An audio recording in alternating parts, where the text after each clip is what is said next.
no, I'm not yet fluent in Japanese, therefore I am studying it. Hello, what's up beautiful people? My name is Tato. Welcome to my space, welcome to my channel. We talk about all things living in Okinawa, living in Japan, what it's like to be an international student in Japan. I do reviews, I go to places, I give you travel inspiration. Honey, I got it all. So if that sounds like your vibe, please stay tuned, and also do consider subscribing to this channel. Also giving this video a big thumbs up, that really helps out.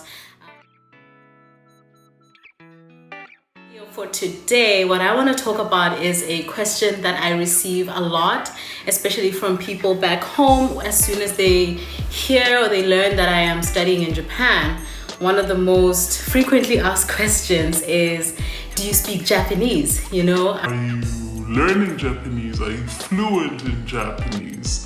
So in this video, I'm gonna talk about my Japanese learning journey, and to start with, I will be discussing my 5 reasons for learning Japanese. You know, for anything that you do, you want to know what your main motivation is. So a lot of you guys have asked me this question about, like, you know, it must be hard to be in Japan because a lot of people do not speak English.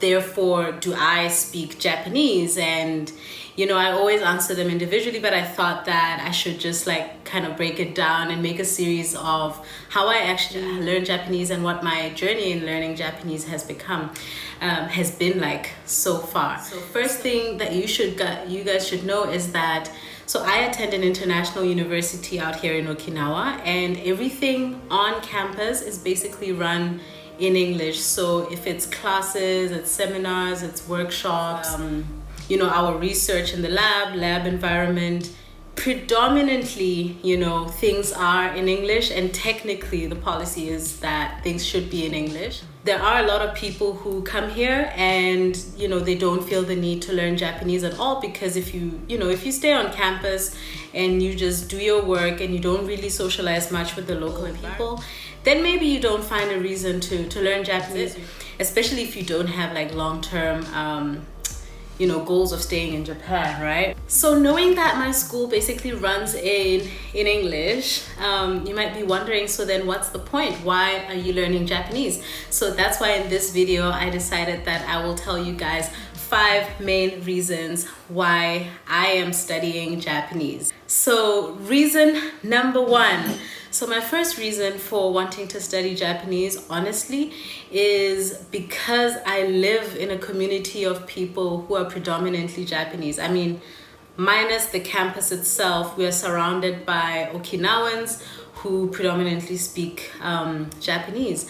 And for me, part of going to an international country to study there is also integrating into their culture and getting to know the things they do, getting to make friends from that community as well. And so in Japan, I found it very difficult actually, because a lot of Japanese people don't start learning English until high school, or sometimes even university level, sometimes even never, and you know, depending on where exactly in Japan you're from. So they find it very, very hard to converse in English. You know, this is a very different situation from a country like my own. In Lesotho, we speak English and Sesotho, and I think that for the most part, for like daily conversations, many people are conversant in both languages, especially around towns and cities. So, but here it's really different and difficult.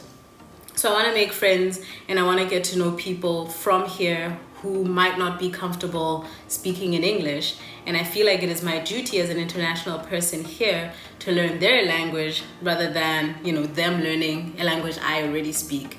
So that's like reason number 1, is to integrate into the community and get to know people. Part of that is also being able to access a lot of things that I'm not able to access right now. So for example, it's like I remember this one time, a friend of mine and I went to American Village and we went to a magic show, right? It was beautiful. Luckily, magic is also visual, but you know, we missed out on a lot of those how do you say, like the stuff they say before the trick, you know. A lot of the other people were having a really good time laughing. There was a lot of joking around, but we were missing all of that because we didn't understand Japanese. But we still enjoyed the show, of course, but this would be a whole different experience if we could understand the language. So that's reason number 2 is so that I can travel with much more ease, especially in mainland Japan. So I've been to a couple of cities in mainland. I started traveling around 2020. So far I've been to 7 cities in Japan, that including Okinawa. I don't know, around 7 cities in Japan. And I've often found that, you know, you visit these temples and you visit these historical monuments, and a lot of the time the notices or the information sheets are only provided in Japanese. Sometimes you get even brochures only in Japanese. You go to a museum and you get those info screens, sometimes only in Japanese. And to be fair, I always feel like, oh damn, I paid, you know, to get admission into this place, and I'm getting only half of like the information, and I feel like, oh, that's really, it's unfair a little bit. It feels like a scam. But at the same time, I'm like, well, if I want to learn, I could just learn Japanese and then hopefully I'll get better. And I could say right now, you know, it has become a little bit better to the point where at least I can recognize certain kanji and then be able to kind of piece out the bits and pieces of the meaning and figure it out from there. But like in the beginning, honestly, it was just so difficult to understand what was going on. Reason number 3 why I'm learning Japanese. So I'm also learning Japanese so that I'm able to read my mail. Guys, you don't understand just how much mail we get in Japan. I want to stress this situation, like I want to stress this point. We get a lot of mail. Hold on.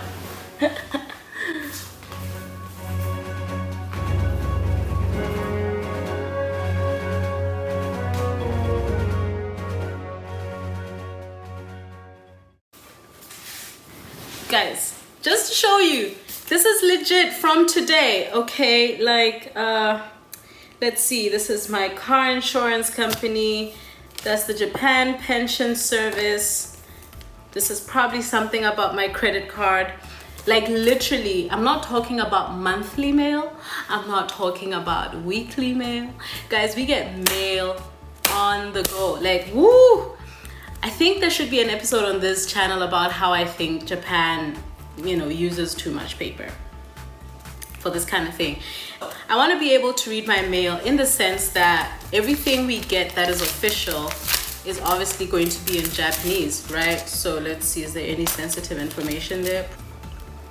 Everything's in Japanese. If you don't understand the Japanese characters, you're not gonna know how to fill it in. And you know, we get a lot of those kinds of mail. Sometimes it's not anything you have to fill in. For example, these pension service mails, usually they're just notifications about whether you owe pension, or if you know, if you're paying pension, how much you contributed in the last month or so. It's usually just notifications. But the thing is, like, for us to even be able to know that it's just a notification is because we've probably had to ask someone, my Chinese roommate, or if you're lucky, you know, like we are, I feel like we're very, very lucky on our campus in that there is an office called the Resource Center, which does a lot of things, but one of those things is, you know, we can literally, like tomorrow, I could potentially just take this mail as it is and give it to them and say, hi, I'm so sorry to bother you. Can you please translate this for me and let me know what I have to do? So I feel like in a sense, we are technically being babied, you know, we're just lucky to be in a place that provides a service like that. But I can imagine how difficult it might be if I was thrown in the middle of Japan and I live on my own and I have to deal with these things and I have no idea what I'm supposed to do. There's only so much that Google Translate can actually do for you in terms of these kinds of technical letters and stuff. So I think you know, that's my third reason. I want to be able to read my own mail without bothering other people. Like, I'm handling my own business as an adult, as I should. So what's my fourth reason to want to learn Japanese? So that I can understand the point systems that I get from shops, from apps. So I want to be able to understand my points, right? So Japan is a country that is very points driven. You go to a restaurant, you're collecting stamps and points, you get a discount after you go there 5 times. You go to a shop, they give you a points card at the grocery store, and then you can accumulate points until a certain point. Then you can maybe convert them into cash, or you can use them at some point. And also there's various places you can use the same card to get extra points, right? And then you get points even at I've mentioned restaurants, you get coupons, gas stations give you points. So some of these points come as like printed out vouchers.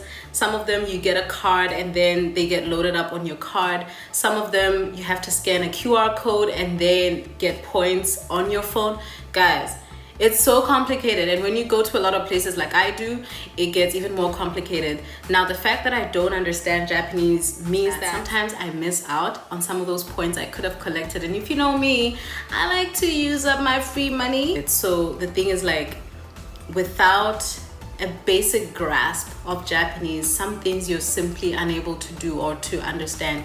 And there's only so much that you can be so keen as to pursue them. Like, you know, I cannot imagine for every receipt that I get having someone translate, so what is this, how can I use it, until when can I use it, and then having like a tracking system, blah, blah, blah, blah.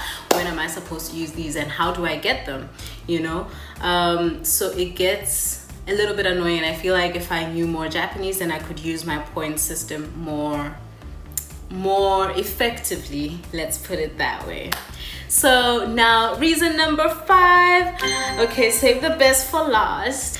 I love languages, and I feel like it's a great way of literally getting to know the culture of the people, because through language you learn what's important for those people. Essentially, I want to learn Japanese for the sake of learning Japanese, you know? So some people might say, you know, Japanese is only spoken in Japan. What are you going to do when you leave Japan?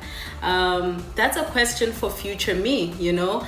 First of all, we don't know that I'm going to leave Japan. And secondly, even if I do leave Japan, Japanese people are not only in Japan, and I can speak to them wherever they are.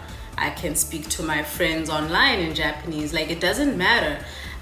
For me, it's not so much about can I use the language in 50 countries. It's more like I'm challenging myself to learn this language because I really want to and I find it interesting. These are my 5 reasons why I am learning Japanese. In the following videos, I am going to be talking a little bit about how exactly I study Japanese, how much Japanese I actually know to this point, how much more I'm left to learn, and yeah, maybe you'll join me on this journey and let's explore this beautiful language and this beautiful culture together. This was it for today, guys. If you like this video, please hit that like button, and also do subscribe if you haven't yet done so. Please let your friends know if you have anyone who likes Japanese culture or is interested in knowing about Okinawa, Japan. There are a lot of videos that I have already created that could give you travel inspiration for your next trips here. That's it from me, guys. See you next time, and until then, mwah!